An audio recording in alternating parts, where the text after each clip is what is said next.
So we have a Spanish double-barrel shotgun, and it's marked Davidson Firearms Co of Greensboro, North Carolina. I guess there was a huge gun shop that used to be in business here back after the war in the 40s and the 50s.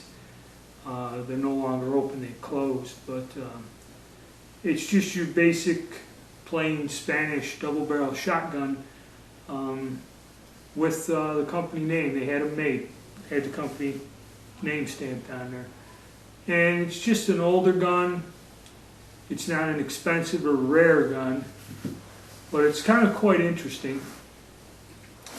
I'll take a close-up of the lock in that in case somebody has one in that. And these are your typical mass-produced Spanish guns of about 60, 70 years ago.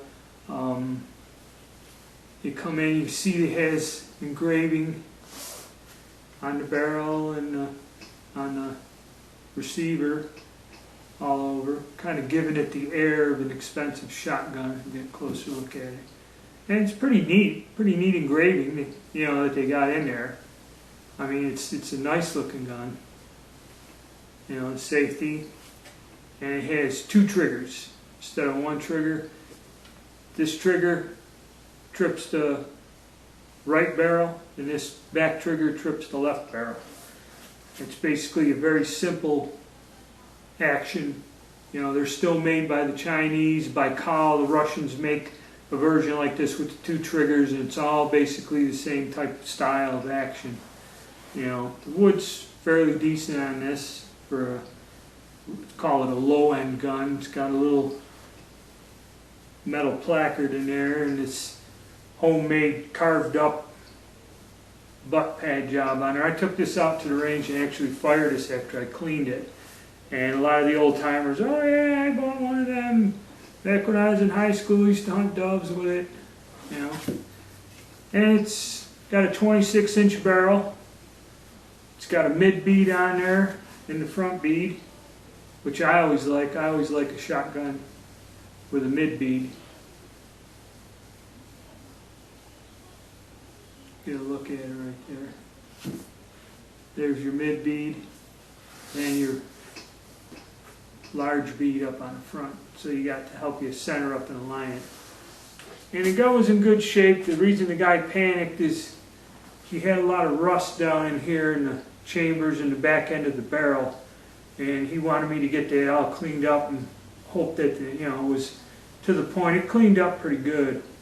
But when I first seen this gun, when he pulled it apart for me, he wanted me to look at it.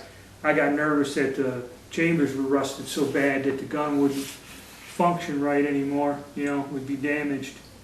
But it's a neat little gun, and when you cock that on these guns, the safeties automatically push back. There's no markings on this. There's no S or F on this. And what you got to do is push this up, and then you can fire the guns. A lot of your bicals have that feature on there, and you know, it's just a neat old little gun. It isn't really worth probably a lot of money, but again, like I said, it's something that the guy had handed down for him. When you look inside there, there's about 20, 30 different proof marks and everything from the Spanish gun makers. You know, but it's a neat little gun. It shoots well. I took it out and shot a box of shells through it, and it shoots pretty good for what, you know, for what it is. A lot of times the bicals and the Turkish guns, they don't pattern at all, well at all. They don't hit where you're pointing at them. This gun shoots pretty good and throws a decent pattern, which if you run across one of these, you know, these little old Spanish guns in the gun shop used, and if you can get it reasonable, give it a shot, you know, if it's not abused. You know, this one, the bluing was rubbed off on one of the barrels. I don't know what they did there. But not a bad little gun. Good shooting gun. Interesting gun. I thought I'd put that out there with the company name on it, so in case anybody else out there has one, they have some sort of explanation on what one of these type of guns are. Okay.